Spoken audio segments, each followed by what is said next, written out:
This is Match Week.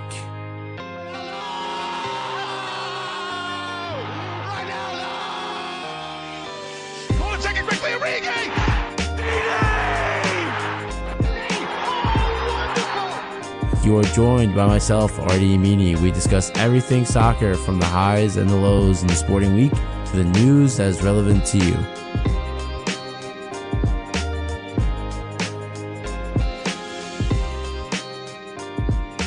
Welcome back. You are listening to Top of the Hour on WMC Upper Montclair. And this is Match Week. How are we doing today? Oh, guys, I'm so stoked. I'm so psyched. I'm ready to go. I'm vibing out. I'm excited. I got the boys with me today. We're going to talk a lot that's happened this week. Now you're wondering, Artie, you're starting late. We're very disappointed. I'm sorry. We've had technical difficulties. Computers acting up. I swear, it's not you. It's me. Like, it's just, we've been struggling out here, but it's fine. We're getting back up there. We're chilling. We're vibing. Now, we have a lot to talk about, but first I want to talk about this weekend's results. Before we talk about the big one, let's talk about most of the weekend's results. Sure. Now, before we talk about, the bad one, the one that was like, wow, what happened there? Let's talk about a few of the other games, if so, Okay. Oh, God. Oh, God. Hit with it, because this past weekend here's the thing, it was a big weekend in regards to points. I'm just going to start off right now. Man United choked. We lost 2-0 to Newcastle. It was pretty embarrassing, I cannot lie. A lot of stuff to be said about that. A lot of stuff to be said. Because, alright, I'm just going to say, I was watching the game, and it was just, like, you can clearly tell that Newcastle was playing for the win more. Like, they wanted the win more. I was honestly surprised, how the way that Newcastle played. I mean, I wasn't really expecting that much. I mean, hey. But, Man United were not that good either. Like, they were just playing, it was like an off day for them. Yeah, I would only just say, I don't know, because, again, there was no drive there. I don't know, like, I was not convinced that United really wanted that game at all. That was the one you have to win if you're United. You had to win that game. Yeah, 100%. Because now you guys are now we're in fifth, but then again, we have 2 games in hand. way behind who? We're behind Tottenham. Tottenham are tied with 50, but Tottenham have 2 games ahead of us. They don't have to worry about. That's true. They don't got to worry about Yeah. the Spurs. I mean, Yeah, you never know, though. Don't worry about the Spurs. Spurs have 29 games played, Don't be scared. so there's nothing we can do about that. That's fine. No, but I still think there's hope. I still think there's a chance. Because with the upcoming games they have, right? So if we look at their next set of matches, they have Brentford today at 3 p.m. Rough one. I mean, I say rough one just because, again, no Casemiro. He's suspended. And because Brentford's kind of informed, too. Yeah, Brentford is also informed. But Brentford has a few players out. They still have Onyeka out. They still have Ayer out. And they still have John Yelt out. So those are 3 crucial players for them. They've been playing a lot lately. Onyeka, they're like holding midfielder. Janelle is like their box-to-box. Ayer is one of their top center backs this season. Of course, United still have Casemiro suspended. I think he has, one more game after this game? Maybe. Oof.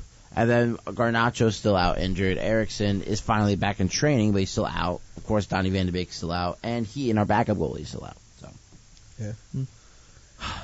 It's gonna be a tough one, but can't complain. It's just like plain simple. Newcastle, they outplayed us. They wanted more. Nothing we could do about it. On to the next one. Take them as they come, and just be ready. That's it. That's true. But I mean, Facts. what do you see United right now? Like where do you see them finish in the table? I think they'll finish fourth. Fourth? Or third. I think top 4 is definitely there for them. I agree. Sure. Because I don't see anyone else taking away from them. To be honest, I don't see it possible. That anyone Yeah, else can take it. I don't think Brighton will catch them, and I think Tottenham will probably jump. And Newcastle, they're still really close to them, so Yeah. I agree. Man, I mean, are you a little disappointed, Artie? At what? Just the fact that they went from title contenders to No, I'm not disappointed because I didn't have high expectations for the season because it's a rebuild season. yeah. And in fact, for a rebuild season, we're getting 4th, and we're still competing in the Europa League, and we won a League Cup, and we're still competing in the FA Cup. Like, I think kudos, give credit where credit is due. Yeah, that's true. No, that's right. I mean, what game are we talking about now? I mean, here's the thing. We're going to go into Crystal Palace, Leicester. I think the Palace on that new manager bounce, right? But Leicester looking god-awful this season. New manager bounce always. Yeah. Always do it for you. We also have Nottingham Forest versus Wolves. They drew 1-1. Yeah. Brighton versus Brentford. The Battle of the Bees, if you know what I mean. Poet don't even know it. Anyways, they tied 3-3 on today's matchup. Which is that was a good game. Kind of wish I was watching that one. That was actually exhilarating. So like the two like teams where it's like they just give it out like some teams and like. Here's the thing though, Brighton though only came back with a 90th minute penalty. Ooh, McAllister. Was that a good call? Yeah. It was 50-50. Like, it makes sense why you're calling it. It just sucks that you're calling it, you know? Mm-hmm. It's like one of those. It was very unfortunate. But, like, what do we think about these teams like Brighton and Brentford? Because obviously they're killing in the Premier League. I love them, bro. They're doing well. I love Brighton. But do we ever see them, like, breaking the boundaries of, like, going past the glass ceiling they have set for themselves and actually making it somewhere in Europe? Or is it going to be a fizzle out like with Leicester, how they won first, struggled in Europe, and now they're back on the downward spiral? You're asking if they make to the top 4 ever? Like, not top 4. I'm thinking, are they ever? They always have potential because obviously we know like their scouting system is really, really like, well known, and like they bring in players like they just replace players like nothing.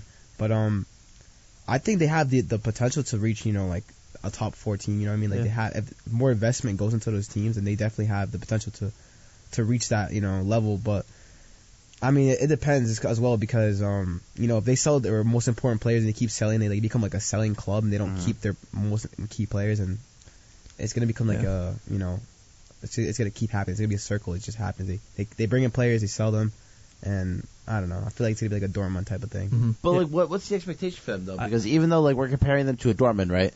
Dortmund still compete in Europe. No, yeah, they still make it far. I think they can reach that level. Yeah, I think Brighton will like kind of stay at this area, like hover, like be below kind of the top 4, but above in the top half of the table. Brentford, I don't know. I feel like Brentford's a team that'll fall off eventually, but I really like Brighton. I think Brighton. Yeah, I think Brighton. I mean, they keeps it. They're fun and to the likes watch. if they keep De Zerbi. I don't know. Keep De Zerbi. I don't know. I think it's also too early for him as well. You know what I'm saying? Think so? Yeah, I think so. I think people. Yeah. I think people are jumping the gun too much. Mm-hmm. Like, and the same thing happened with Graham Potter. We'll talk about him later. But people jump the gun too much, too quickly with people, and not give them time. But we'll get into more of that in a bit. But after this result, we also had Arsenal 4, Leeds 1. Amen. I'm gonna say this right now. Not that shocking, right? Jesse Marsh should never been sacked. Plain and simple. There's no reason why Brendan Aronson should be playing striker. You have Jack Harrison playing as a left center mid.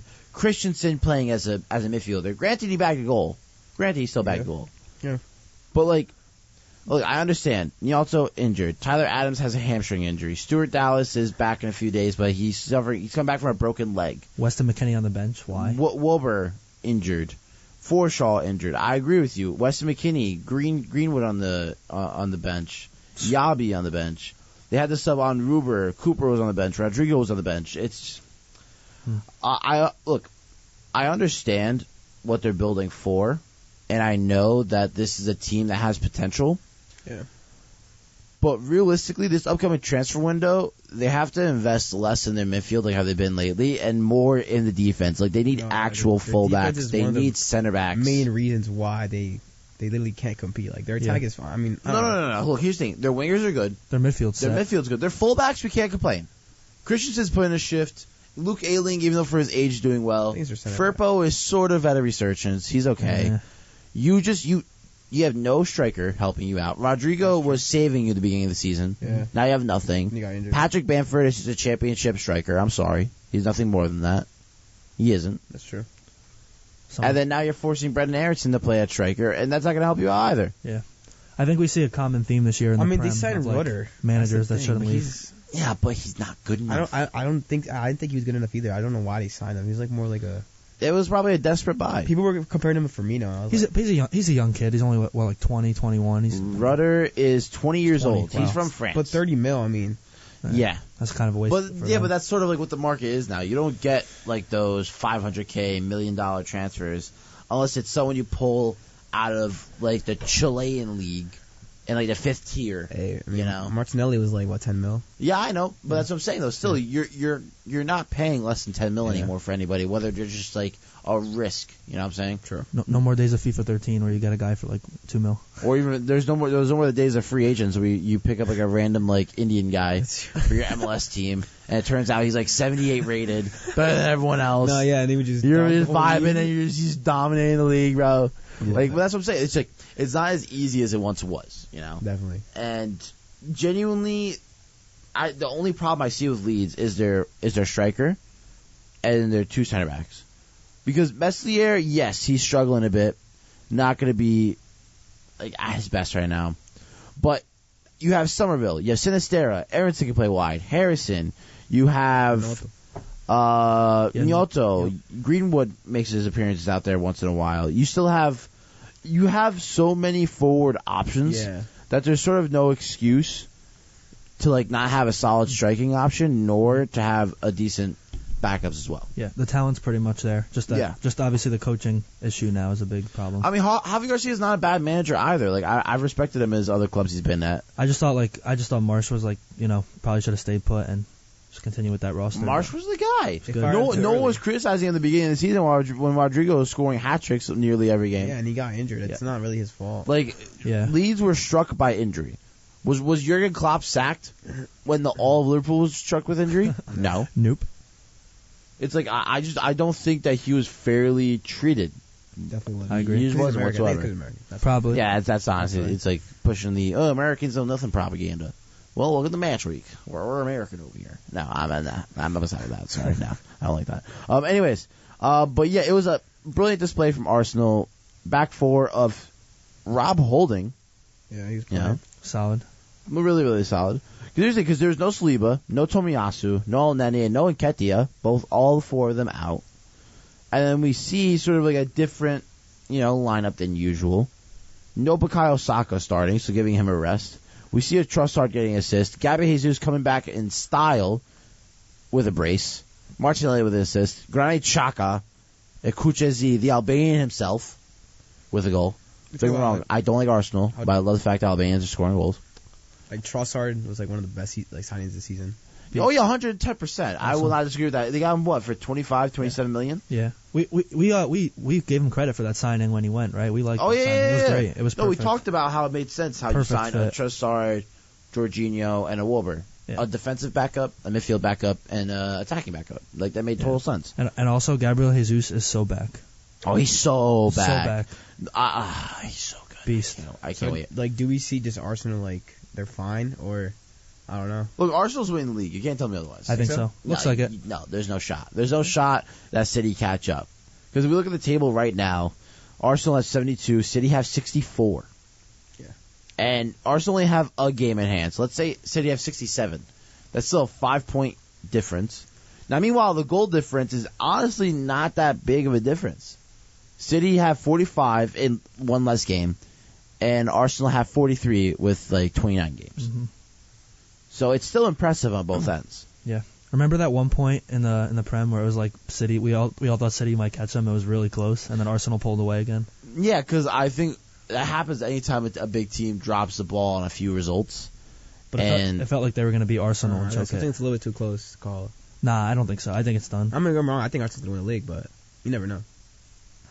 Here's the thing. A last match day. The one thing we don't know about 100. Listen to this. One thing we don't know about 110% is 12th to 20th.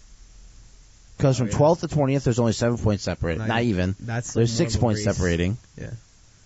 There's in between just 18th and 12th alone. There's only 3 points separating them. Mm-hmm. Anybody can suffer the drop. Yeah, I think the relegation race is probably more like. It's the most exciting it's ever been. Thing right now. It's gonna be crazy. I will say, Leicester's going to be out. I'm very excited about that.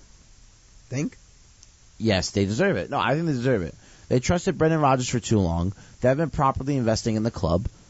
And if you're not going to properly invest in yourself and properly take care of your team, then you deserve the drop. It's plain and simple. Mm-hmm. You don't deserve to stay up. I want Wolves, West Ham, and Leicester to drop. Those are Why do you want West Ham to drop? Yeah, West Ham's fun. No, West Ham deserves it. I'm sorry. They're not getting.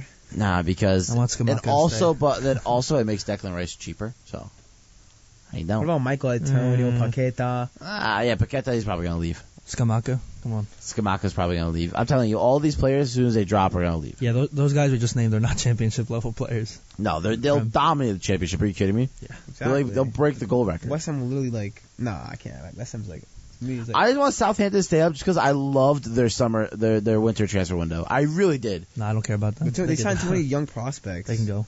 In the summer they did. I agree with you. But when we talk about their winter transfer window, they bought in like Suleimana from Rennes, who's really, really good.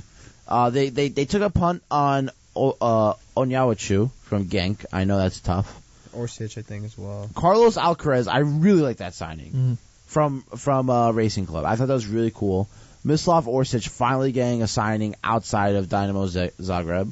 They got Kaletakar from Marseille, which is a really good signing. Yeah, but all those players you named, they haven't done anything with stuff like that at all. Well, that's just because They're all young. They That's just have what I'm they have saying. no experience. well, Orsic They is invested too older. much in youth. Alcaraz is from outside of the league, and Suleimana has experience, and obviously you're signing a player from Genk. But it's a fun squad, and I really do like their defensive options because Kyle Walker-Peters has looked good this season still. No, yeah, he's been coming out and out. You still have Saliasu, who's been. Here's the thing: their problem has been their injuries because you have Saliasu, Bella Kotchap, Livramento, and Juan Larios still out. Now, what if I said this? What I want Southampton to go down because I want to see James Ward-Prowse on another team. Yeah, but James Ward-Prowse. I think if James Ward-Prowse goes on any other team, he will get exposed. Really? Definitely. Because he has to be the guy, because everyone else will work for him. He can just sit there in the midfield, ping balls, do what he has to do, and that's it. Yeah, He's right. definitely leaving if they go down, though. If they go down, they're going to pull apart. I'm telling you right now, their midfield of Elianusi, Ward-Prowse, Maitland-Niles, Aribo, Diallo, Alcaraz, and Lavia, I see none of them staying. No, definitely. I see all of them getting pulled to different clubs. Mm-hmm. If I'm Man United, I'd go in for Joe Rabiot in a heartbeat for the Nigerian. He's an awesome backup option. No, there's so much talent in that Southampton squad. It's just That's what I'm saying. I don't want them to go down. That's what I'm saying. I don't want them to go down. I Sad. think, I don't know. I wish Nottingham Forest would go down instead of them. No, stop it. I want them to stay up. J Kings. But he's gonna leave after the season. If we're being honest. Maybe. Who knows? You never know. If they sign him a buffer. If they stay up, I think if they stay up, I think Jesse Lingard gets an extension on his contract. No offense to Jesse Lingard, but I mean, what has he done like this season? Yeah, but it doesn't matter. It doesn't matter if they stay up. He still was a part of them staying up, so it doesn't matter. Yeah, you're right. That's how the narrative will be. He has 0 goals and 0 assists right now in the Premier League. Yeah, he's struggling. Oh, then. Yeah, he's struggling 100%. Wait, but what did he help with then to staying up? Nothing. It's just the point that he was just there. Emotional support. Yeah, exactly. The dance moves after the celebrations. That's all he's definitely needed for that. No, but Bournemouth 2-1 against Fulham. Fulham, one of the more solid sides of the season. They're in that safe zone of not dropping. And they're making it so hard to predict who's gonna get relegated. It's like, Well, here's the thing, because them and Chelsea are safe. Because Chelsea have 39, Fulham have 39. They're 9 points clear of Crystal Palace, who have 30 points in 12th. So they're okay. They're not suffering the drop. But, I mean, they still lost to Bournemouth. Bournemouth is a team I don't see going down just because of how well they've been doing since they got rid of that man, Scott Parker. They got rid of him. And guess what? The team he ended up coaching for after got rid of him as well. It was the, what were they? It was the Belgian team, right? They just crashed out of the Champions League or the Europa League.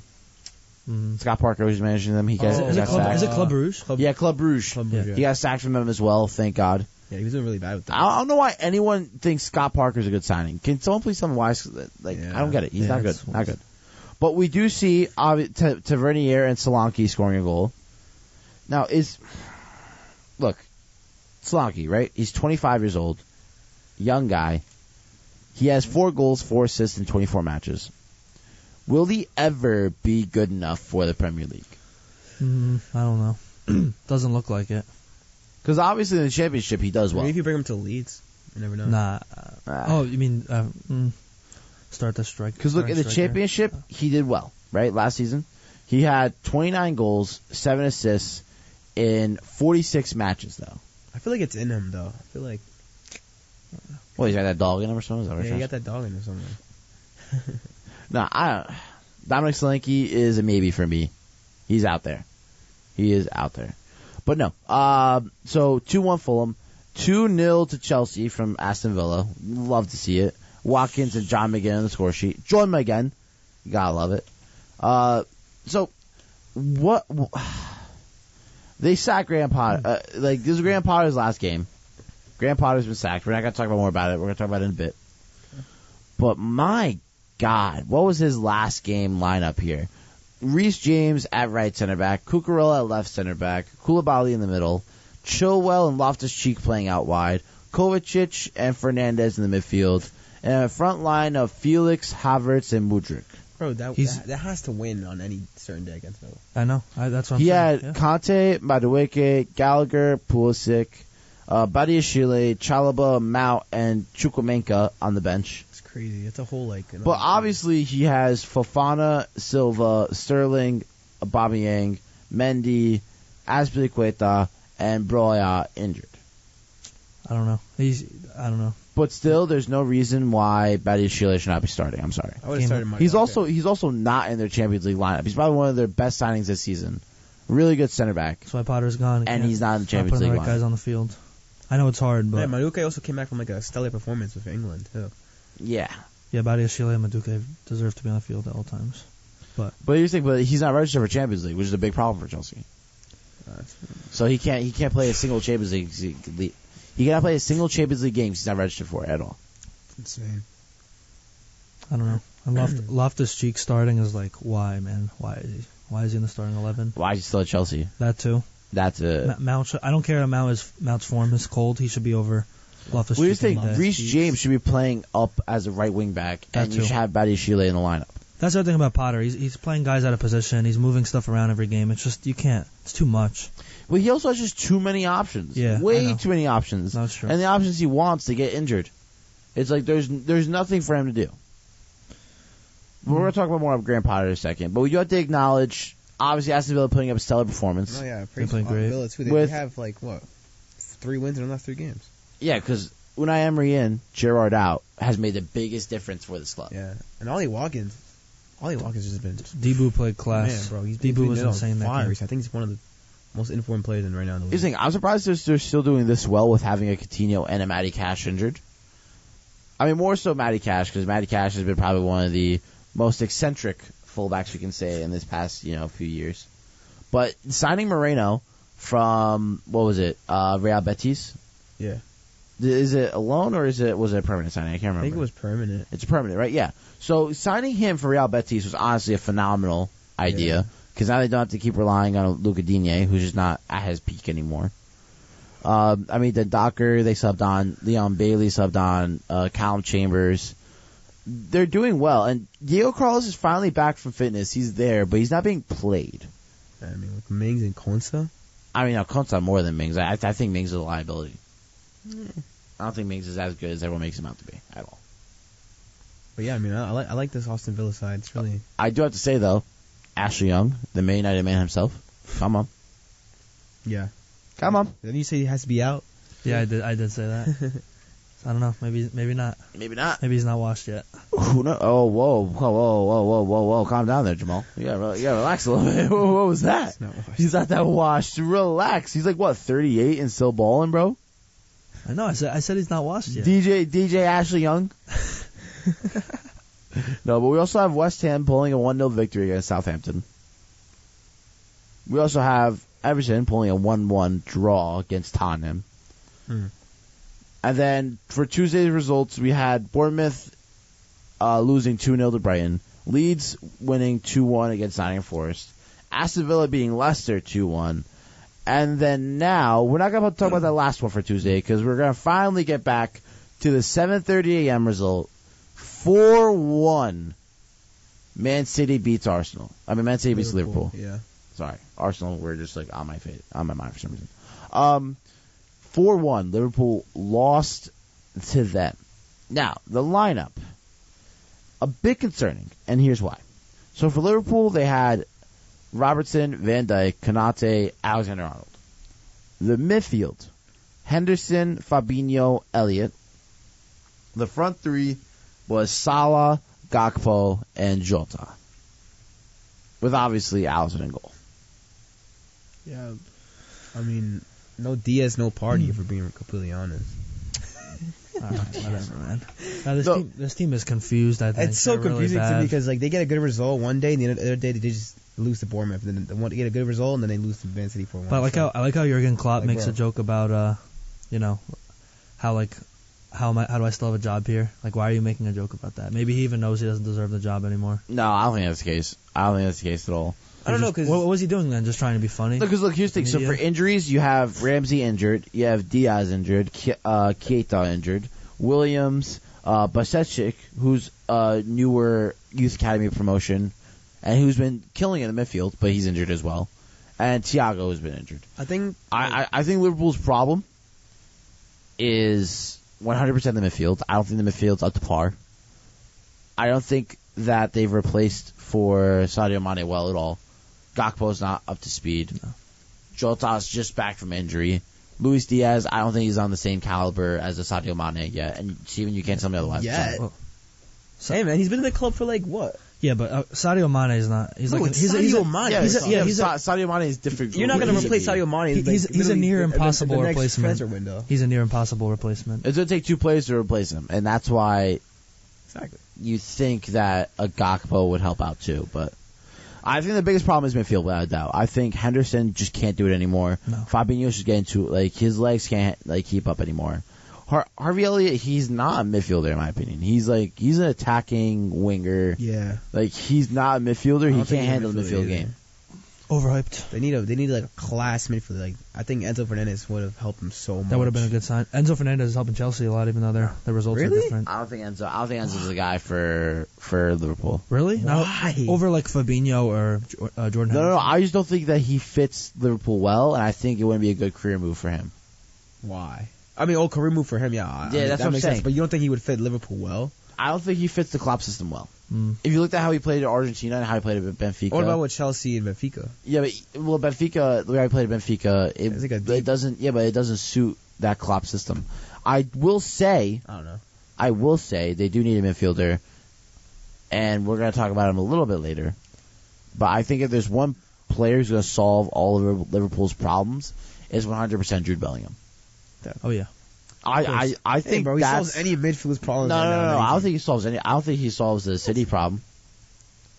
I mean, what problem is there at City? I mean, look, the problem is that we'll talk about it now because Okay. City has the problem of rotating midfielders because you have De Bruyne, Silky Ilky, Gundogan, Rodri, Calvin Phillips, but who's barely made an appearance. Yeah. And then who else do they really have for midfield? Well, Nobody. Bernardo Silva, did you mention? Yeah, that? but like he's not really. I mean, he's not. he's either auxiliary midfielder and winger. I don't really count him as much. Yeah. But we're talking about just pure center mid or center defensive mid because that's sort of the profile Bellingham fits. Yeah. Ilkay's contract is done at the end of the season. I don't think they're re-signing him. I think he's like rumored to like Barca and a bunch of other clubs. Yeah. Rodri has been taking a lot of the brunt of the defensive work. Mhm. Kevin De Bruyne is aging out. I don't know about that. Like, I'm can't not say saying that. he's bad. I'm not saying he's bad. He's still incredible. He's still insane, but he's getting out. He's getting up there, right? Mhm. Yeah. And you can't rely on him to do everything for you nonstop, which is why they sort of brought in Holland and everything and blah, blah, blah. But for them, they're going to need someone to put an injection in that midfield, especially when you have a Pep Guardiola system where your left back basically plays as an extra midfielder. And that now it's no longer Cancelo, and that's Harvey Lewis or Harry Lewis, however you... He's a Lewis. He's a Man City player. I don't really care. Yeah, Rico, I think. Rico Lewis, whatever it is, Man City player. I could care less. Basically, with him, yes, he helps out in the midfield, but you still need that fullback. And even if Pep leaves, who knows if that system is going to be the same, right? So they definitely need a midfielder, but I don't think Bellingham is the guy for that midfield because I don't think he solves their problems. Oh, I mean, He wouldn't fit. I feel like that's what He's you have just De Bruyne for. He's a Liverpool player. Like, why even bring Jude Bellingham when you have De Bruyne? Well, I mean, they'd probably just get him just because. This is oil club. Exactly. But Well, I will just say, though, getting a Bellingham won't help them because Bellingham, I think, will suffer the same thing that Grealish has been suffering for a little while, of being forced to play in a system. And Bellingham's not a system player. He likes playing in the midfield. Like, he likes playing box-to-box, up and down, and sort of like running his own game in the midfield. Well, Dortmund needs that out of him anyway. Yeah, true. But like, City I- won't. City won't let him do that. I think Liverpool will. I think any club but Man City will let him do that. Yeah. Because they're such a tight-knit system type team. I mean, I would hope he doesn't. I would hope he stays far away from City because that team would be pretty terrifying. Yeah, I 110% agree. Him and Haaland together would be. Pro with De Bruyne. And De Bruyne. So let's talk about this, right? City's lineup was actually insane. So you had a back three of Akanji, Diaz, and Ake. A defensive midfield pivot of John Stones and Rodri. By the way, Stones looking lights out on the weekend. Kudos to him. And then a midfield of Mahrez, De Bruyne, Gundogan, Grealish, and then Julian Alvarez up top. What a lineup. It's like, yeah, sure, Haaland can be injured, and your best players but they still have Julian Alvarez, right? Alvarez is really special. Oh, my God, Man City. Crazy. I mean, here's the thing. They have Kyle Walker on the bench, Laporte, Gomez, Rico Lewis, Phillips. Like, it's not true. How do they get away with it? And plus, like, Haaland and Foden are injured. But it's like, it's unfair. They shouldn't be getting away with this. It's not fair whatsoever. It's not fair. It's not fair. But no. They should share their players with some other clubs. Yeah, seriously. Like, come on. Like, just do a share pool. Come on. Like, we'll give you something, give us something. Come on. But no. I do have to say, though, going back to Liverpool, is the problem with Liverpool the players, or is it Jurgen Klopp? Is Jurgen Klopp's shelf life up? Is it time for him to leave? Is it done? I think it's the players. I think it's both. I think it's a mixture of both. Yeah.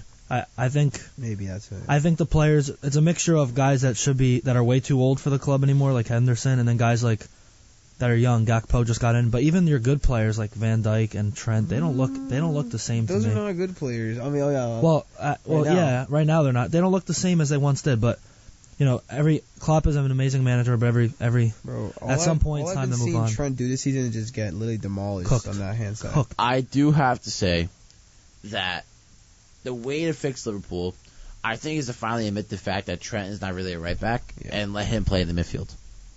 Either push Salah as a center forward and let Trent play wide, or let Trent play in a midfield three, whether it's just Fabinho playing as a holding six, and you play with a double pivot of two center mids.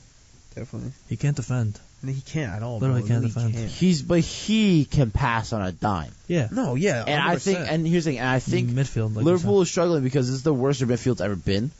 And Liverpool, no matter what everyone says, is a midfield team. Their midfield controls everything for them, whether it's in the transition, whether it comes to covering spaces. When their midfield is poor, then they're poor. It's just plain and simple. Yeah. And that's why Liverpool needs to get in a midfield. I think they need to get more fullbacks because I think, don't get me wrong, Andrew Robertson is great, but I don't think Tsimikas is as good as a backup as everyone thought to be. I think they need another right back. That's what I'm saying. They definitely need more fullbacks. Compete with Trent. I mean, or maybe in situations they need a more defensive right back because Trent, like, they should not look at buying any more forward players. Let Nunez, Gakpo, definitely. Everyone do their thing. 100% get two more midfielders and get three more defenders. Get another center back. Yeah, get another right back. Get another right back, and maybe even another right back on top of that. So you guys think they'll give Klopp the summer to bring in players and give him another year, or at least half a year? That's sort of the problem. Is like, because I don't know what they're going to do about it. They sort of spend money, but they don't. Right? They spent $80 million on Keita, but what's Keita done? Jeez, nothing. $80 mil. They spent money on Nunez. What has Nunez done? Right? I hate to say that about Nunez because Nunez is young and needs time. He gets a little too much hate though. But it's $100 million though. It's the problem. That's the problem. Nunez, I think he would get much more of a break and much less pressure if he was $50 million. But if you're a $100 million player, you have a different standard set on you. No, 100%. And it's not fair. Don't get me wrong. Like it sucks. But that's just sort of the standard that you have to meet and face. Totally. It's not easy. It's not easy at all. But I do have to say that I think Klopp does need more time. I think this team needs time. I think there needs to be a get ready of a lot of dead wood. So I think Henderson needs to leave. I think Milner needs to leave. Keita. I think he's already leaving. He's already leaving. Yeah. They already confirmed it. He's leaving. Keita needs to leave. Fabinho needs to go. Thiago. Chamberlain needs to go. Thiago needs to go. Firmino. He's already leaving. Yeah, he's done. Artur, make sure don't you dare renew his contract or like. No, they're not going to renew him. Let the loan expire. Let him go back. But I do have to say that without a shadow of a doubt, Liverpool needs to be cleaned up, gutted, and fixed. And I think Klopp is still the man for the job. I think so. Yeah. I don't think anyone else can go in there and do what he can do for them. He needs a better roster, and I think he's good. Props to Liverpool for not overreacting and sacking him now, like some other teams have done with a lot of other guys. I think he has himself too much good credit to sack him. You know what I'm saying? I know, but other managers have too. He's went through rough patches before, and he made the team good again. Like I don't know. He's also made Liverpool way too much money for them to sack him. Yeah. I'm speaking of Liverpool again. Yesterday, on Tuesday, they tied 0-0 with Chelsea. Now, Chelsea, with their interim manager, Bruno Saltar, he was Graham Potter's assistant coach. Yeah. Now, this lineup, I felt, made more sense, right? So, Fofana, Koulibaly, and Cucurella. And then you had Reece James and Chilwell playing wide, of course, and a midfield three of Fernandes, Conte, and Kovacic, and a front two of João Felix and Havertz. Obviously, the game ended 0-0. It wasn't the best performance of either team, but it still looked a lot better. Way better. I think. I know the game ended goalless, but I think Chelsea definitely could have finished that game. But the way, I don't know if anyone saw their finishing in the front. Havertz was fanning shots right in front of the goal, not even putting it on target. But I think to say that they looked pretty good with an assistant coach and maybe arguably a better lineup, I don't know, says something to me. But here's the thing, it's like Kai Havertz is just not forward, though. I think that's a problem, right? Yeah. He can be that second striker like how Dele Alli was for Harry Kane, but he has to play in the midfield. Like, he has to be playing deeper, winning balls out of the air, playing you through. If you play him as like a center forward, as a second striker, it's not going to work for you at all. It's not going to help you. It's not going to help you. It's not going to help the team. It's not going to help anybody. I think that's where the biggest problems lie there. Yeah. But just sort of preview today's games. And then also some of the games. Actually, we'll preview today's games. And then we'll go into our segments we have planned. And then we'll go into maybe the weekend's games, right? So today we have at 3 o'clock, Man United versus Brentford. And then West Ham versus Newcastle at 3 as well. Now, if Newcastle wins this game, they finally catch up to Arsenal in games played. Or no, I'm sorry, they finally catch up to City in games played. And they'll be at, let's say, 53 points. So I'll give Newcastle the win. And they'll only be 11 points off Man City. Man. Yeah. Look, first and second. Looking for a top 3, top 4. Yeah, first and second are locked up right now. It's just third to 20th can be different by the end of the season without a doubt. Because there's less than 10 games left. Not even. Yeah. There's 9 or 8 max. It's insane, man. Arsenal in Champions League. Arsenal in Champions League. They're back. Yeah, they're back, and Liverpool and Chelsea will be out, so they won't have any Champions League money. They won't have the Champions League pull of, if you want to play in Europe, you should come to Chelsea, or if you want to play in Europe. I mean, Chelsea is still in Champions League, so we don't know. Anything can happen with them, right? Yeah. But at this point, yeah. Never know. You never know. New manager bounce. You saw what happened last time. Yeah. So maybe hopefully repeat of that. But. Exactly. I think the team is almost as good as last time. Keyword almost. Just a little more confused. Yeah. I mean, they were confused very time, more confused. Nah, not with the million. Bit. You guys see? Forget who. I think an anonymous Chelsea player said that they have guys sitting on the floor in the locker room. They got so many players, just a tight area, just for them all to pack into one. There's too many players. Way too many guys. Way too many players. And that's Chelsea's biggest problem. They need this summer. They have to get rid of a lot of people. A lot. Like Aubameyang's got to go. Raheem Sterling's got to go. Ruben Loftus-Cheek's got to go. They have to get rid of a lot of players. Just plain and simple. Clean the house. Clean the house. And then lastly, Man United versus Brentford. Today. Here's the thing. I want to say United victory, but knowing me, I'm a jinx. I will simply say that if we line up with a Freddie McTominay double pivot, we will lose. That's all I'll say. That's all I have to say. Nothing else. That's all I have to say, because we don't have any midfield options right now. Because Eriksen and Casemiro are still injured. We don't really have anyone else to fill in those spots. Like, maybe a Sabitzer, and I hope a Sabitzer will play, but I don't know if he's trying to save him for future results, because we still have, what is it? I think we still have Europa League this week. Is Europa League this week or next week? Not this week. Not this week. It's next week, right? So I think he might be resting players to make sure that everything's okay. And then for the weekend's result as well, because you can't go from weekend game, midweek, and then weekend game again. Because let's not forget the fact, like, we're not going to talk about this weekend's games yet. We're going to talk about them later. But Man United play Everton at 7:30 a.m. Rough. I don't know if I'm getting up for that just because of Ramadan. Yeah. But tough set of games. But we also have next week's games with Inter, and there's a lot going on. And Champions League, right? Yeah, and here's the thing. I don't know whether we should preview them for this week or maybe save it for next week's episode. We'll talk about the Champions League roundup. I think we'll save it for next week. And we'll also go on a quick break. Make sure our PSAs get played. Make sure we're following FCC rules, because that's how we do it here. And we'll be back in just a moment. That is right. I don't want to say goodbye to you guys, because we are back here live with WMC 90.3 FM. You're joined by your host, Ardi Emini, and my two guests, Steven Moncayo and Luke Cirianni. And this is Match Week. That's right, we're back. We are not done yet. We just had to take a quick break here for our technical difficulties. But we're back here. We're vibing. We're having some fun. And we're here to discuss some more topics. Now, we've done a Premier League roundup. We've done the menial talk. Artie, we want more stuff. We got more stuff for you.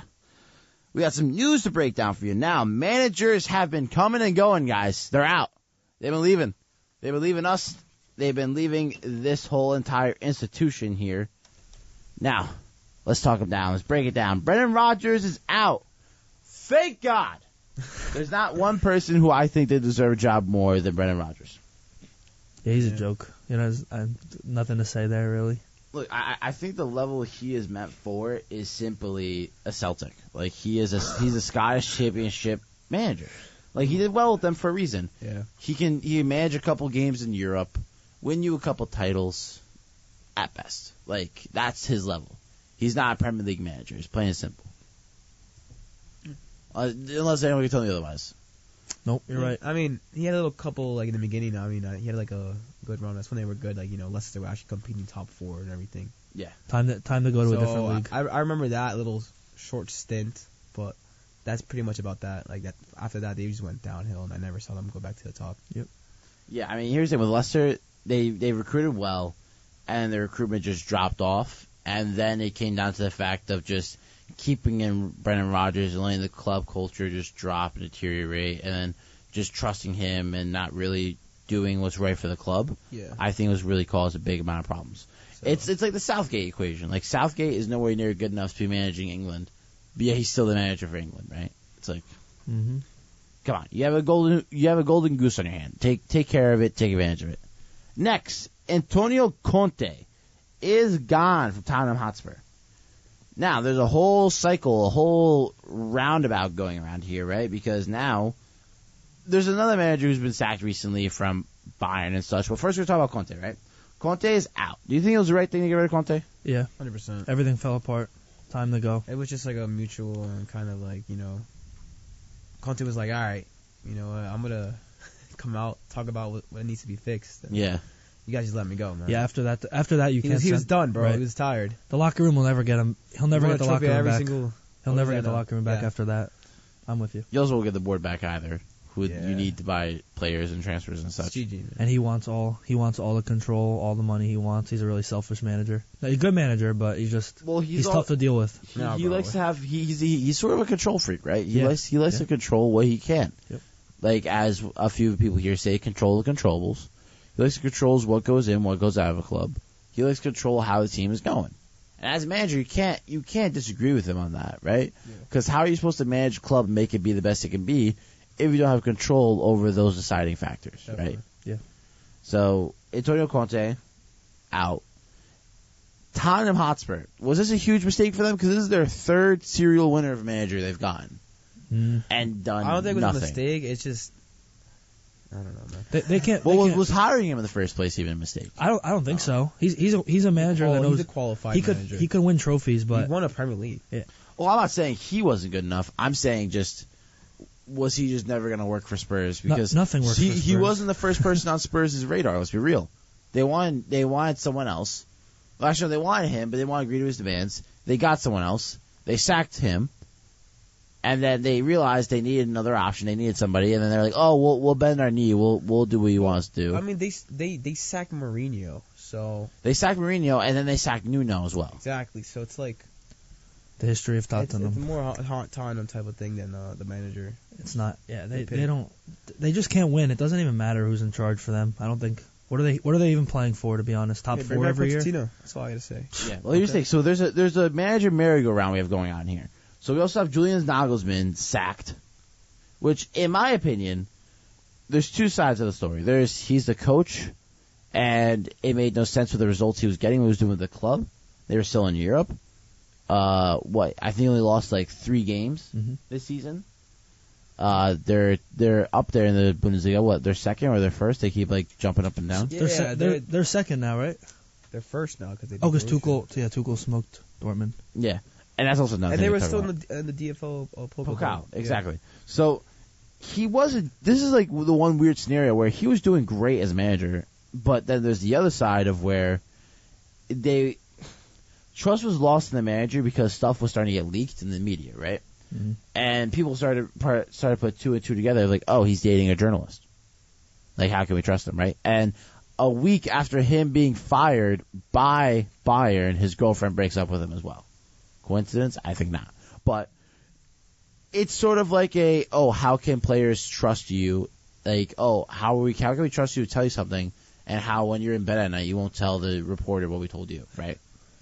It's tough. It's fair. And I think that's sort of the side that the Bayern team and the media were coming from, that they saw that maybe Nagelsmann is not the best fit.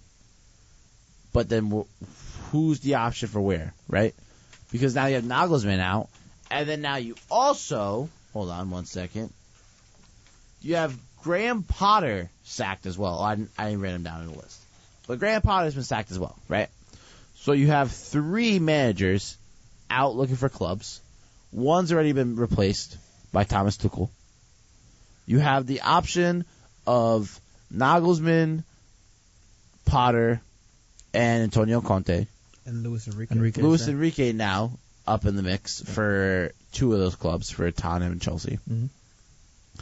Now, don't get me wrong, Luis Enrique won a treble with Barca. Cool. But I think he's a god-awful manager. Really? I don't know. I don't.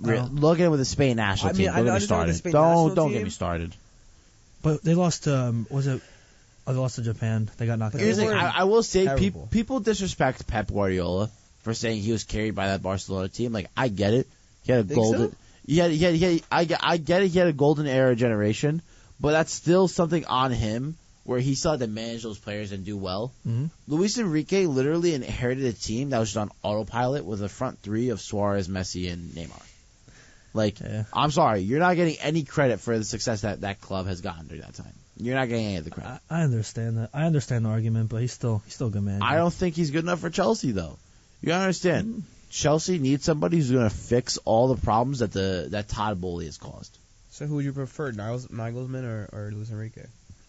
Honestly, I think either one's. I think they're on the same level for Chelsea. I think Really? someone needs to go back that's been there before, either a Mourinho or a Conte. Conte would be cool. Conte or Mourinho's Mourinho. not leaving. Mourinho's not going to go back. Or even, you know what? Take a punt on Pochettino. I know Pochettino is not the type of guy Not about who won't. No, listen. I know Pochettino's not the type of guy who won't go to like rival clubs, to the teams that he's managed for in leagues. But I'm telling you, this Chelsea team would be a perfect fit for him right now. I'm not a Pochettino guy. I don't know. Without great players, I don't know. No, because I think right now with the players he has now at Chelsea and the money he now has at his disposal, because that was the problem at Spurs. Bro, if you're telling he had to go 4 seasons straight with no investment. Yeah, he brought Spurs to Champions League finals. Yeah, I know. All I'm just saying, but That's all you need to do. No, but Steven, think about it. He did that for 4 seasons straight, getting no investment because they were building a new stadium. Exactly, and Wait, also he got like top what? I think he got second place. Yeah, like he was finishing. It was behind consistently. Chelsea. It was behind Chelsea. He was finishing consistently top 6. I agree. Exactly. But wait, was it? Maybe I'm wrong. Maybe I got the years mixed up. Didn't he finish second in the French league with Mbappe and Neymar? Or was that wasn't him? No, you're correct. That was him. That was him. He did get Like second. how does that happen? But to be fair, How does that's happen? more of a PSG problem because we see the same situation. No, right but now. that's they're not, winning it. They're winning the league. Yeah, this but year. at PSG is different. PSG, they don't need a tactician. But they lost. They need a man manager. Pochettino is not a man manager. I guess. PSG literally need a Zidane to straighten all of them out and be like, sorry, sir. Maybe that's literally what they need. They need like the father of football to pull up and be like, "What's wrong with you all? Like, get your stuff straight." Definitely. It's true. Like that's the way they did Real, and Real won a 3-peat. And I'm telling you that if a Zidane were to go to PSG and straighten him out, they could get the same thing. He doesn't want to deal with that. I don't blame him. It's all drama queens over there. I You wouldn't know either. me? Bro, it's on this. I wouldn't either. Bro, he's just teasing everyone, bro. Yeah, no. But no, I think Galtier is still a great manager for PSG as well. It's just the players. They PSG needs to get away from being a Galactico club and just being a club that signs proper players. Rebuild. They need a proper system in place. Get some young guys. Exactly. But here's the thing. So now we have. I don't think Brendan Rodgers should be in the saying for any of these clubs. We have a Conte, Nagelsmann, and Potter. Where does Potter go after this? That's what I want to know. Not to one of those big clubs you just named. Absolutely lower not. tier Premier Yeah. League club. I don't know. Where do you think, Artie? Honestly, maybe a West Ham. Oh, they're gonna say Bayern Munich. I was gonna be like, No, I mean, Tuchel's not there. Bayern Munich. No. I was gonna say Chelsea. Leicester. Leicester too. That could be a good option for him. I could see either Leicester or West Ham being an option because I don't see David Moyes staying there anytime sooner. Exactly. I forget. I feel shit's broken. I feel bad he can't end up back at Brighton because that would have been cool to see him. Yeah, but the Zerbe's killing it. No Yeah. shot. Yeah. But no, Graham Potter. I think he's a great manager.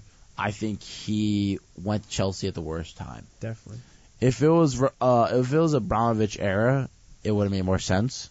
That would never happened. The problem was that Abramovich Todd era. Bowley should have just never gotten rid of Tuchel to begin with. He really shouldn't have.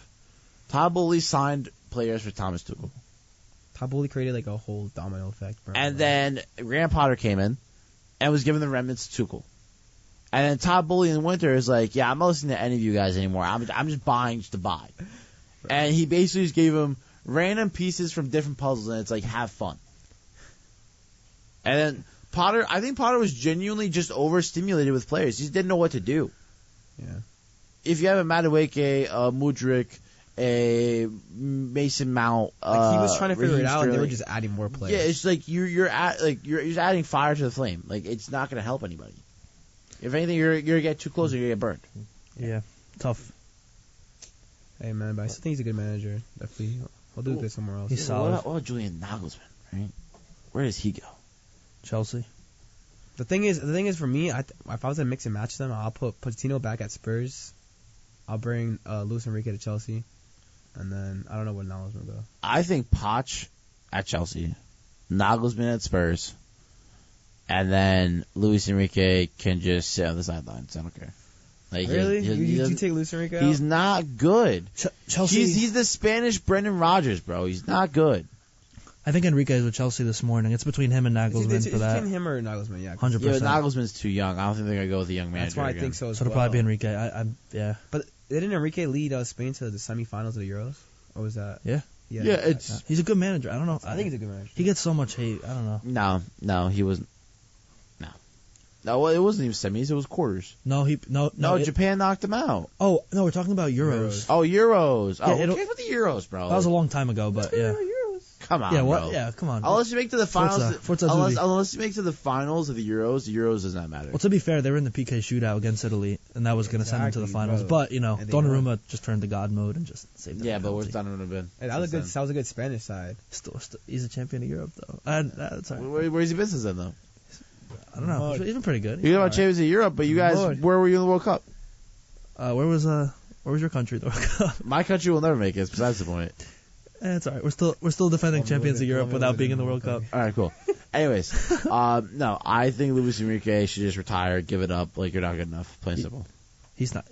He wants Was it. Enrique? Or go coach Mallorca or something. Like go to like a B that Tech is Spanish disrespectful. team. That is so disrespectful. He's not good enough. He's not good enough for a big team. It's plain and simple. There's no way. you can say that. Luis Enrique, I'm telling you, is the Spanish equivalent of Brendan Rodgers. Just a joke manager.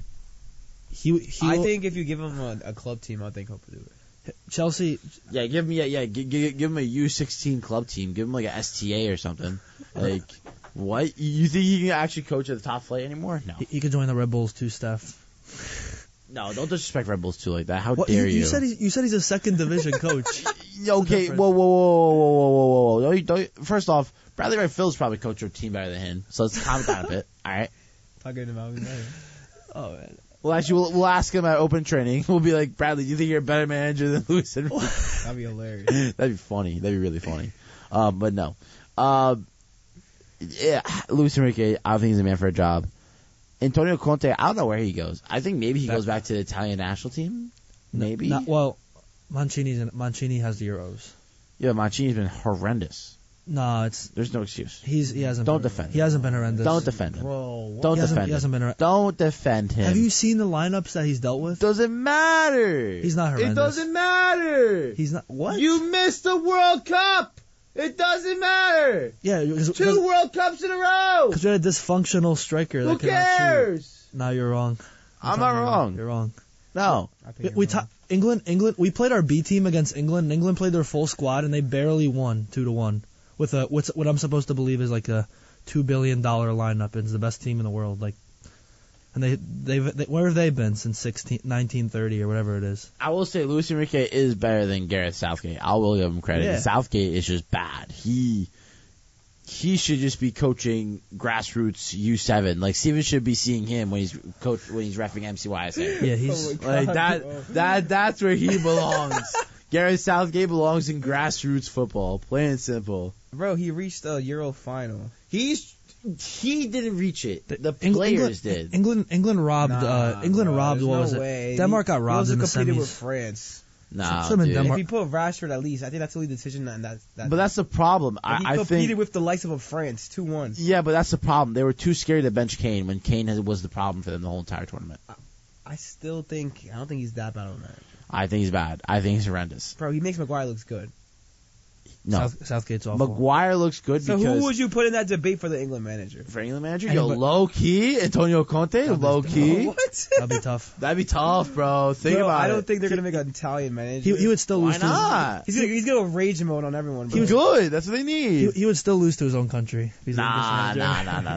Bro, he would literally not lose. I'm telling you right now, if England go in for Antonio Conte, I think Conte would be a game changer for them. And it still wouldn't come home though. No, it would. No, it wouldn't. I think it would. No. All I know is Bukayo Saka is looking filth. Amazing. Which actually goes into our next topic. Great Ladies and gentlemen, great transition. we're finally back. It's here. You got it a few weeks ago. We're bringing it. It's start, bench, release. That is right. Start, bench, release. We're this. here. We have a fun time. Now, the way how this is going to work, we have 3 players. You're either going to start them, bench them, or release them. We're not saying sell, because someone can be like, oh, well, you can sell him and make about, 2.5% transfer profit. No. We are doing a start, bench, release. We're going to see who's the best player, and that's how we're going to do it. I mean, I just want to know, is this all time or is this, current form? This year? No, just, I think just all of them at their peak, we'll say. Okay. So, It's tough. Yeah, okay. just the peak player at that current moment, I've tried to keep it relevant to what's going on. I've gone wingers, midfielders, forwards, center backs. So I've tried to diversify it. Okay. So the first set is wingers, right? Marcus Rashford, Bukayo Saka, Phil Foden. Start, bench, release. So, can I go first? Yeah, go first. Sure. Let's see what we got. Start Saka, bench Rashford, sell Foden. Release Foden. Release Foden, yeah. Okay. Same as his overrated Foden last. Saka's literally 21. I hate to say it, but Saka's looking so dirty. I think Saka start, Rashford bench, Foden release. It's not even. We thought we were going to argue that. It's not. Nah, yeah, dude, I want to argue it so bad, but Saka's looking so filthy, It's just he's a bro. little He's the best winger in the he's a world. little more consistent. That's why I kind of put him first. But Rashford's really good. That's a fair point. Right. I will say, because I think Rashford has hit his stride post World Cup. So I mean, credit where credit is due. But Both great players. yeah, Phil Foden doesn't We were belong talking about on a little bit earlier, but Luke kind of disrespected. He hates Foden, man. Foden does not belong on that list of hold on, those two guys. He I'm does, sorry. No, he does. I think he does. Look, Phil Foden, I think his problem is that he's a Man City player. It's just plain simple. Yeah. And he's a bench warmer on the national team. Yeah, that he shouldn't be that either. He really shouldn't be that either. It should be a front three of Jack Grealish, Marcus Rashford, Saka, and Foden playing as a 10. Fair. And you have Bellingham and Rice in the midfield. No with him. Kane. No Kane. I think Kane's Rashford, overrated. Kane, Saka. Kane's overrated too. Yeah. Kane's overrated. Of course he is. Kane's overrated, plain and simple. What? He's good. He's overrated as hell. Okay. Well, As heck. we Well, we clicked it. It's fine. Whatever. We clicked it. Yeah, it's fine. So happens when I talk about English players. Yeah, for I get a real. little upset. He gets too hyped. Too hyped. That's most of the emotion I've ever seen come out of Luke right there. Like, come on, guys, really? No, that's funny. I'm actually surprised we're all in agreement on that. This makes it boring. I really thought we were going to argue. I feel like this next one. I feel like the second one. I want my Dayon vein to pop out of my neck. You know, Dayon would start screaming. He'd be like, "Really, guys? We're not talking with them. Benzema. We put Benzema here. For real. Oh my god, it's funny. But we are talking about forwards, and we have spoken about Kane. So we're gonna do a Kane, Osimhen, or Ocean Man, or Vlahovic. Could I start this one? Yeah, start it off.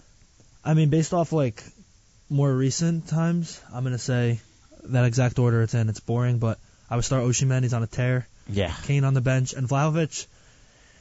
I don't know if it's his fault or just a little bit of a mental state between him and injuries, but I would probably release Vlahovic, even though he's good. Vlahovic should never gone to Juve. Yeah, he was on Fiorentina. He could different. have, but even that, like, if he had gone to an Inter, if he had gone to AC, if he had gone to Roma, or even Lazio, or even, I'm trying to think of another club. Even like Udinese would have been dirty. I'm being serious. If you throw him at any other club but Juve, he performs. Hey, bro. I think the problem is just Juve is just not where they're at right now mentally. Yeah. That's where Antonio Conte should go back to. He should go back to Juve. Are you ready for mine? Yeah. Starting Kane, benching Osimhen, then. That's fair. And, You're benching Ocean Man, bro? He's been filth in the Champions League and City. You're tell me Kane, who's going to be the Premier League's top goal scorer. He's overrated. In a few years. He's only 29 right now. Bro, he was just bagging goals with Burnley all the time, bro. Come on. He's about to be the Premier League's top goal scorer. We're talking about the best league in the world. Get out of here. Bro, I mean, we're talking about peak. It's fair, but like Osimhen Kane has been the most consistent. Osimhen wipes. Look, I think Kane's problem is that he has no trophies to back him up. And the goals that Osimhen doesn't either. Yeah, he's about to get one. I was saying he might get Champions League. He's about to. No, if you put Kane in that Napoli squad, he's going to the same. Bro, he's got the Scudetto. No, but yes, he is. Osimhen's getting the Scudetto. No, if you put Kane in any other team, he's winning trophies. No. Because Kane's problem is that he wants to do more than he has to. Like at Spurs, we see it. Like everyone praises him for how much. No, because listen, everyone praises him for how much he drops back, how much he tries to play the balls in and stuff, but he doesn't play his position enough. But what about the year where he got most goals and most assists in one season? In the Premier League. And what trophy did he get? Yeah, because he. Bro, but the thing is. But no. But we're talking about peak right now. We're not talking about trophy waste. We're talking about peak right now. And peak right now, Osimhen probably has a better finishing ability than Kane. Currently, 100%. What about assist ability? Assist ability? I don't know.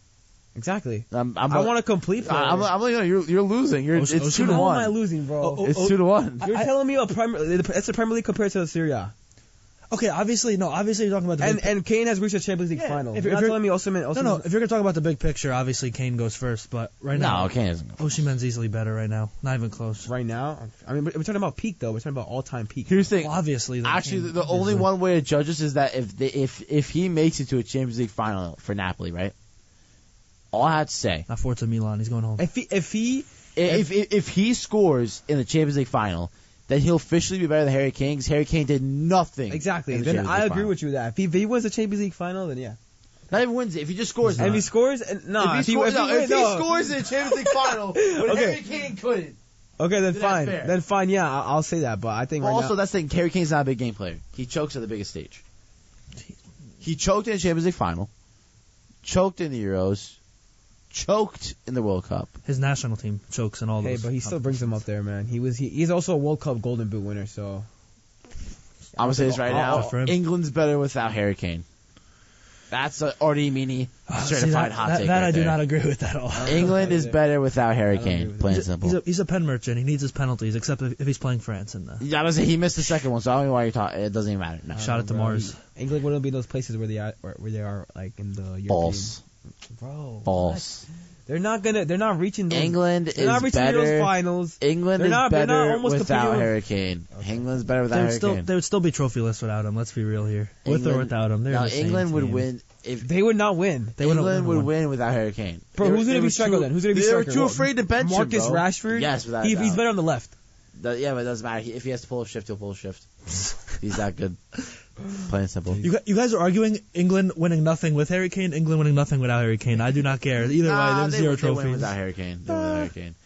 I'll be waiting when he retires, see when they win. Waiting. Speaking of waiting, we're waiting for Bellingham to get a transfer, so let's talk about him real quick. So we have Bellingham, Caicedo, and Rice. All right, no disrespect to this little tier list, but come on. What? Yeah, what? I was going to say. Come on. Okay, I know we're arguing who we're benching and releasing because obviously Bellingham starts for all three of us. Yes. Nah. But also I want to bring Rice. this up. No, because I wanted to bring this up just for the fact that like of talking about downturns, upturns, players in form. Because obviously last year Caicedo would not be in this conversation at all. Like no one knows who Moises Caicedo is the year before. But now with him replacing Basuma and such, and now we see a lights out performer in Caicedo, we sort of get to see different players and we sort of get to talk about their performances. So that's why it's sort of like talking about these players, knowing that Caicedo might go for 70 mil, knowing that Rice might leave West Ham for 90, 100 million, and knowing that Bellingham might pull in even more of a $150 million price tag. Sure. You know, Steven, you're making me really jealous right now that you're drinking water. Astaghfirullah during Ramadan. No, you're yeah. teasing me. How dare you? How dare you? No, sorry. No, it's good. I don't care. You're fine. I like messing with you. But no. No, but seriously, it's like now we're seeing players come up out of nowhere with these ridiculous price tags. And I thought I'd put the three midfielders with the most ridiculous price tags in a start bench release. Yeah. A 70 mil, a 100 mil, and $150 million player. Bro, 200 mil, bro. They priceless. They priceless. No, I think it's ridiculous. But out of the three, obviously for all three of us, Bellingham starts, yes. Yeah, 100%. Yeah. Caicedo, I think, bench and Rice release. Yep. I'm with you, Artie. Think so? Overrated Rice. Nah, I don't think this is overrated. I think Totally. it's the problem that... I think Caicedo needs a little bit more time. But I Don't don't get think, me wrong, I think I don't think we've seen enough of Rice either. I think Caicedo's You don't better. think so? Because I think at the national team level, it's tough because he's played in front of a back five, so I don't think we see the full effect of Declan Rice. And then, of course, with like West Ham last season, he was good. But he was playing with Thomas Susek, so he's had to do more of the dirty work. And then now we see it even worse, how Rice basically gone invisible. I mean, there's a point in time where Rice was like the main focal point for Yeah, I agree with you. West Ham. I don't know if Moises Caicedo has reached that level yet. I don't know. I feel like that midfield would struggle without Moises Caicedo a lot. But then again, if Brighton sells him, they're probably going to bring in another star. Exactly. So who knows? So, Who knows? I mean, don't get me wrong. I still think Caicedo is extremely talented. I think he should have went to Arsenal. I think he'll go in the summer. I don't think he goes now. Maybe. It's just because, like, Arsenal, they have Granit Xhaka, they have Thomas Partey, they have Odegaard, they have... What is a Jorginho, man? Jorginho's safe. I understand I understand it's He's a good safe. sub. He's a good sub. Okay, backup, but Off like, the bench. Moises Caicedo for the future, Look, man. 'Cause realistically- that midfield's aging. Yeah, but realistically, you need someone for the now to guarantee you a Premier League. When was the last time Arsenal No, won a and Premier I definitely League? agree with that. So, if you could sell any Premier League club right now, if you spend $11 million, you can buy yourself the Premier League right now. Yeah. They would do it in a heartbeat. Mm-hmm. I think buying Jorginho for $11 million, just to be that rotation option, buys you the chance. You can buy Moises Caicedo and Jorginho. It was very smart. Both. Why not? What you're saying, I think as soon as Caicedo comes in, they could probably terminate Jorginho's contract or something. There's no way they brought him in for more than, Oh, that's than a definitely year. true. No, that's true. There's no way they ever brought him I in think, for I more think than that's pretty smart. in the summer, doesn't it expire? No, it was not. There's no way they're paying only 11 mil for 6 months. Maybe the winter transfer window he'll be. Yeah, that's what I'm saying. I think it's like a year from like that transfer window. There's no shot. But I agree. It was Because only 6 months. Caicedo will be a good long-term solution for Arsenal, right? But then even Bellingham, right? Yeah. Oh, I'm so sorry. But no, even Bellingham, right? We have Jude Bellingham. I think he has to do another year at Dortmund if I'm going to be 100% honest. I don't know. I'm worried he's going to go too young, too much pressure, and he's going to fizzle out, and no one's going to remember who he is. Too much pressure. Dude, he's what pressure has he not He's faced got. yet? I know. He has it all. He's had 2 Champions League stints already. He's had the in England national. He's been balling out with the I England national team. sound like a protective father right now, but Yeah. Don't get me wrong. I don't want to see him suffer either in England, bro. because we know there's players that bust as soon as they go to England. Yeah, but to me, he's not like. He's not like a guy like Gakpo where it's like, oh, you might be worried about him. For me, Bellingham's ready for the big test. I don't know. Absolutely, This thing, right? Because totally. we've seen an Englishman from Dortmund go to the Prem and fail. Right now, he's flopping, and I'm concerned that even though they might look like a starlet and lights out, and they'll play well for England and they'll play well for Dortmund, that when they go to the Premier League, that they'll struggle. That's United though. Okay. We saw another guy from England who go to Man Calm City. down. I don't like disrespect. We're gonna answer this phone call. I'll put them on preview. You guys keep talking. I mean, yeah, but I mean, we seen Erling Haaland go from Borussia Dortmund to Man WMSC? City. Yep. And he's been perfectly fine. I mean, Jude Bellingham's ready for the test. He's fine. I definitely agree with that too. 'Cause I think he's been ready for the test, man. Between but it's like him and Pedri are like the two midfield youngsters that are incredible. They're ready for anything. I'm They're tired of spam phone calls. I don't know about you guys, but I'm tired of them. I really am. But no, I 100% agree with you. I mean, Bellingham's ready, 100%. If Haaland was ready, then Bellingham's ready. Yeah, true. If he leaves, where does he go? Liverpool, Liverpool, Okay, so actually, here's a better question. or Real Madrid. Who will sign Bellingham, but who needs Bellingham more? I think Real Madrid will sign him. Fair. I think Liverpool needs him more. I agree. I don't know, because I just don't. It's between I those think two teams. Bellingham goes to England just because of his national. But I don't I don't know, dude. Imagine having a midfield three. Actually, the problem is that you have Steven. Are you alright? The problem is that I'm sorry. Mr. Chat, man. No. That's funny. I'm sorry. We're not clowning on you, Steven. I swear. We're enjoying your company. Yeah. No. I got to compose myself. No, I do have to say that I think. Oh God, the yawn. Sorry. I am so tired. I'm so sorry.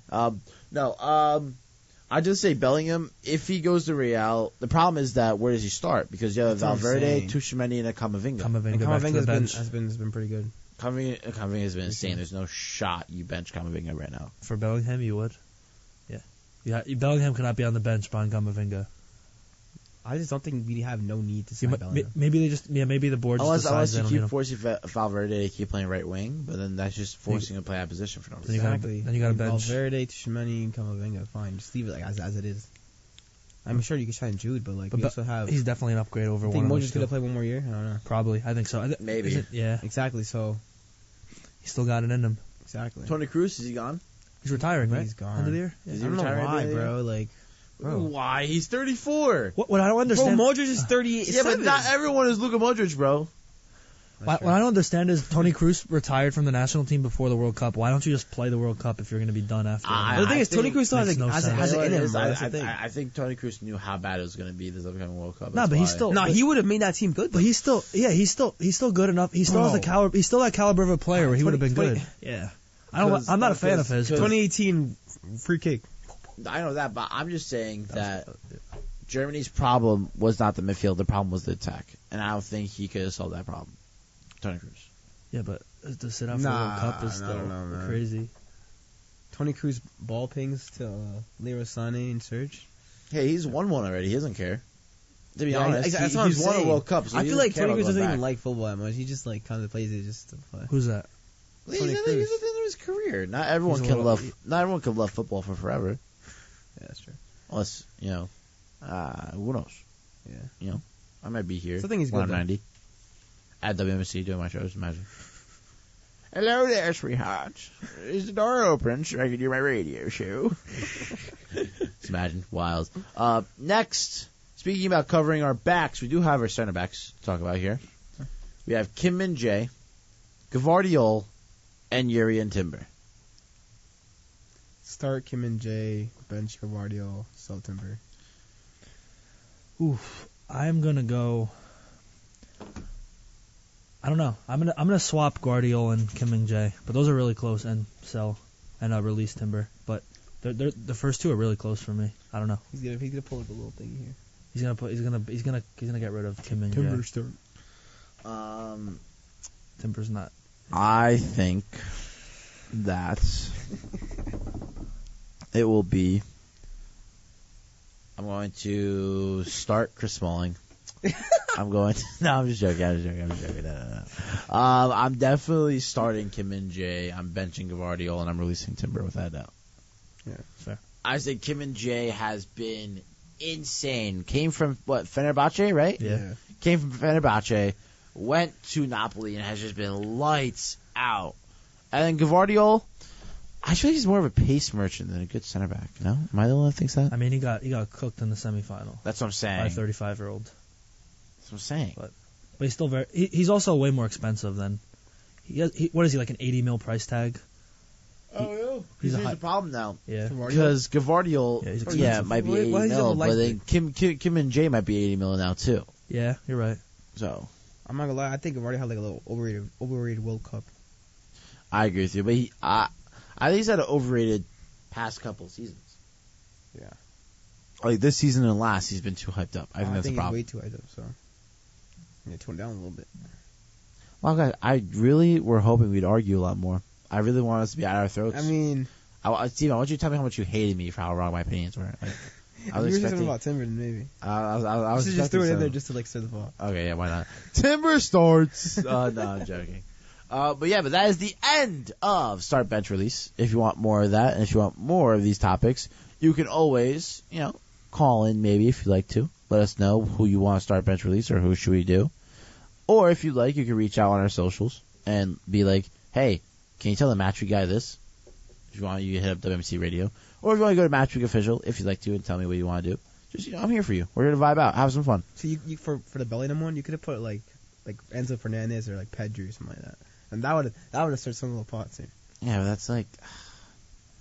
I wanted to like... What about Valverde in there too? That's just like... You're asking your feelings. You're asking your feelings, sir. That's all you're asking for. But no. Before we hit our big topic of the week, Everton to face points deduction? Question mark. And is this because of financial fair play? Boys, what did we find out while we were on our break? I was hoping you guys did some research. For what I know, Everton have been, in really bad financial situations right now because they spent a lot of money. A lot of players, Sigurdsson, Iwobi. I mean, they just spent a large amounts of money and they have gotten no results or like trophies whatsoever. Poor Gaffney. From that money spending. Yeah, poor Top G. But I mean, just really bad financial, stuff going on at Everton. So I mean, I think now they're like in debt. They have to pay off a lot of stuff, like I don't know. And now they might face a points deduction because financial fair play and stuff like that. Yeah, they're breaching laws and regulations. Yeah, they can't pay back the money they spent. Nope. Yeah. So. Well, we also have another incident that happened too. I'd like to talk about. So, as we all know, the Coppa Italia was last night, semifinal. Oh yeah. Juventus versus Inter. Yeah. And just to clarify, Juan Cuadrado, Samir Handanovic, still got it, and Romelu Lukaku, yep, all got sent off with in either injury time or after the game. We see Romelu trying to cuss him out. We have a few photos here of all the Juventus. I see the guys in the hallway freaking out, seeing us. They must love us. But we see a few pics of Juventus players here freaking out, going at each other's throats. Realistically, if you were to take either team in a fight, who would you be more scared of? Juve. No, I'm scared of more than Inter. The Inter boys. The Inter boys they look menacing. Bro, Yo, Big Rom standing over you, bro. Skriniar. I don't know, man. Handanovic? Quadrado was going to do some damage if he didn't get held back by Bonucci. Nah, dude, I'm telling you right now, Lukaku and Dumfries would make me be like, yo, I'm sorry, homie. Skriniar right on top of that. Yeah, especially Skriniar would sneak up and be like, well, what's good, bro? What are you doing? Like, I'd be like, no, I'm sorry. I'm so sorry. Don't hurt me. On point accent right there. Yeah, bro. Oh, my God. But that game, that was a good game. That was fun. That was a good game. Not gonna lie. And then real quick, let's talk about it. Let's get into it. We have the Premier League Hall of Fame.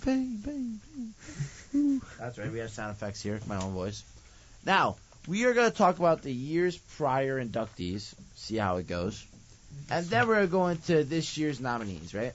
Yeah. So for 2023 inductees, we've had Arsene Wenger, Sir Alex Ferguson as the managers. Surprising. Yeah. And then for the 2022 inductees, the only name that matters is Wayne Rooney. No one else. No, I'm joking. No, it was Patrick Vieira, Wayne Rooney, Ian Wright, Peter Schmeichel, Paul Scholes, Didier Drogba, Vincent Kompany, Sergio Aguero, And then for 2021, it was Alan Shearer, Thierry Henry, Eric Cantona, Roy Keane, David Beckham, Dennis Bergkamp, Frank Lampard, and Steven Gerrard. What a list. Now, my question is there too many Man United players so far? No, I think it's a fair amount because, like, I mean, bro. I mean, you guys dominated United history. literally dominated, like. Oh, what was that? I'm sorry, I didn't hear you. I'm not going to repeat that. But In In the I said it 2000s, once. they dominated. What would you guys say? I'm sorry, I didn't hear you repeat that. I said it once. In the and early that's it. 2000s, United dominated. the Premier League. Only early 2000s, really? Yeah, before, forget about before that, I'm they only weren't holding it to that existing. standard. You forget about the 2010s and the 90s, really? early 2000s. Just You forget about the 2010s Nah, and just the early Before and the 90s? 2015. just the 2000s. Oh, there we go. That's more fair, Steven. Before 2015. There you go. I appreciate that one. But no. I do have to say that it is a little unfair to a lot of other people in the list, right? Because you want to credit, like, the Alan Shearers of the Premier League who didn't really win much or won almost nothing at all. Yeah. But yet we're still absolutely class players, It's right? gonna be Harry Kane in a couple of years. Hall of Fame with no Yeah, trophies. Okay. Yeah, totally. He's going to make it to the He's Hall already, of Fame. he's How already funny. in the Hall of Fame. He will. Yeah, he will. I don't want him to, but he will. Nah, he's not going to be. What? Oh, wow. I don't know. I feel like he's not going to be. I hope you're right. Maybe. But for this year's nominees, if you like to cast your vote, the voting is still open for 5 days. If you like to, no call to actions here at WMC 90.3 FM. We have Tony Adams, Sol Campbell, Michael Carrick, Petr Cech, Andrew Cole, Ashley Cole, Jermaine Defoe, Les Ferdinand, Rio Ferdinand, Robbie Fowler, Gary Neville, Michael Owen, John Terry, Yaya Toure, and Nemanja Vidic. I like how this many list. players like make it out of the nominees? So usually they do 2 and then they do the rest, right? But here's the thing: they did the 2 managers already, though. As a thing. So are they just only going to do 2 managers and then 6 players, or are they going to do 2 managers and 8 players as well? That's sort of the question that's being hit around the community. So I think for right now, let's go for our 6, Okay. and we'll have our 2 like honorary mentions for 8. Okay. Okay. Yeah. So let's first Tony Adams. I'm probably real honest. Like, No. Sorry. He might be. Here's the thing, because the problem is that you have Ashley Cole, Vidic. Okay, I'm gonna tell you the ones that are definitely getting it right now. I'm gonna tell you the ones that are definitely getting it. Okay. So you're definitely getting an Ashley Cole. yeah, 100%. Hall of Fame. You're definitely getting a Yaya Toure Hall of Fame. Vidic is definitely getting it. I think Ferdinand has to Rio. Mm-hmm. So what is that? That's 1, 2, 3, 4. Now we have 2 more for 6. Petr Cech has to be in that. Has to the be. best Premier League goalkeeper. Yeah, but also Gary Neville, Michael Owen. John Terry. Petr Cech over John Terry, I think. Really? I think so. That's a hot take. Really? I don't know. I think it's a hot take right there. Petr Cech was really. Bro, I think Petr Cech has the most like clean sheets and like. Bro, he's literally the best. How many goalies have we had already? That's the question. Peak Chelsea. How I don't many think there goals? is any goalies right now. No, there has been. It was Peter Schmeichel. Schmeichel. That's it. Yeah, but is Schmeichel on the level of like? Is Peter Cech on the level of Schmeichel? Like, Hey, come on. I think so. Don't disrespect Come on. Petr Cech. Yeah, come on. I'm just saying. It's Peter Schmeichel we're talking about here. Peter Schmeichel we're talking about here, boy. Hey man. I don't know. During that First time, off, the disrespect to Michael Carrick's name. How dare you? no offense, to Michael How Carrick. No dare offense. you? Jeez. How But dare if- you? If we're seeing him, and then we see earlier on, I have a picture of Steven Gerrard and Frank I have a Lampard picture and Paul of Scholes. Michael Carrick dabbing on my phone. He just got it for that reason alone. Okay, man's dabbed No way. with Paul Pogba in his last season for Man United. What about Michael Owen? Man United legend, won a Premier League with us, but won a Ballon d'Or when he was at Liverpool. Yeah, that's what I'm saying. I'm gonna follow that. Yeah, it's a tough one as well. Isn't he also like the top goal scorer of the Premier League? If I'm not mistaken. Maybe. I'm just saying, there's no shot you don't have a Rio and Vidic call up. I'm sorry. That's like the But the best thing is, I feel center like back pairing. only one of them is gonna go there. No, I think both of them have to. Really? Both of them have to. Here's the thing. So we just need 2 more for our 6, and we have our 2 honorary mentions. Because look, for like all the other ones, they have like 2 strikers, 2 midfielders, and like actually never mind. And they have like kind of 2 defenders as well. Actually, not really. Not really. Actually, never mind. Because right now we have 4 defensive-minded players. Yeah.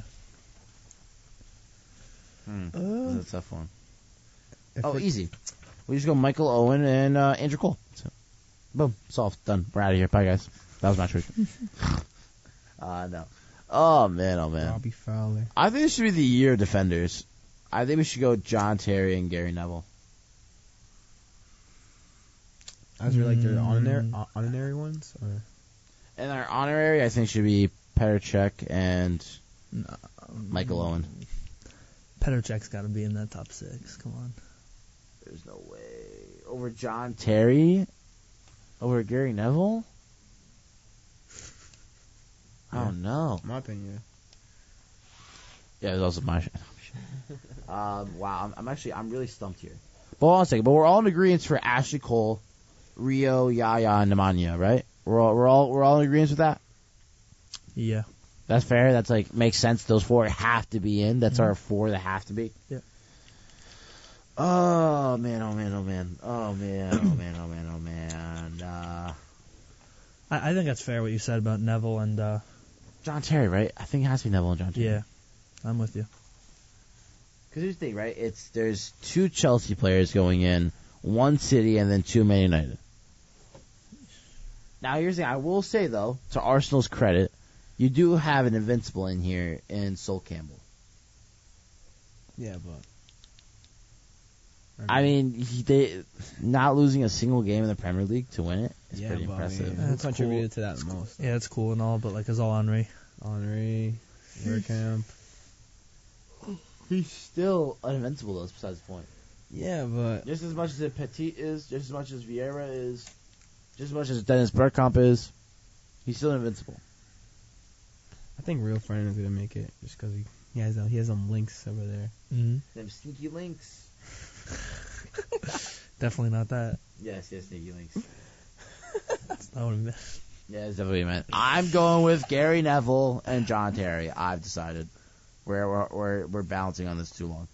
No, I said I agree with you already. So agree with no attacking mind players. And I think our 2 honorable mentions should be Michael Owen and.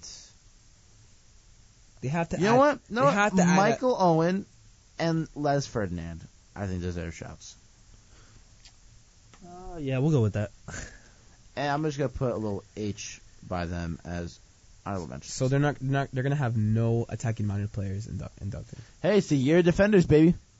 I don't know about that. Sir Alex Ferguson once put in a lineup of 1 goalie, 9 defenders, and 1 attacker. Oh no! I swear he does like every year, but I see like Sir Alex did it. An Instagram post about it. It was Wayne Rooney up front, and then everyone else defender. Didn't matter. It was okay. It was fine. It's funny. But that is our Prem Hall of Fame picks. We have Nemanja Vidic, Rio Ferdinand, Yaya Toure, John Terry, Ashley Cole, and Gary Neville being inducted into the Hall of Fame, with our 2 honorary mentions being Les Ferdinand and Michael Owen. Ladies and gentlemen, thank you for tuning in this week on Match Week. I have been joined by Steven Moncayo. Oh, goodbye, guys. Oh, goodbye. Really? That's all? Yeah. Oh, goodbye. I hope I don't see you ever again. Like, this is a little rude. I say this. We also have Luke Cirianni. Appreciate everyone listening. And you also have myself, Ardi Emini. Ladies and gentlemen, thank you for tuning in. You've been listening top of the hour on WMC Upper Montclair. And this is Match Week. Guys, make sure you tell somebody you love them. I'll see you next time. Bye.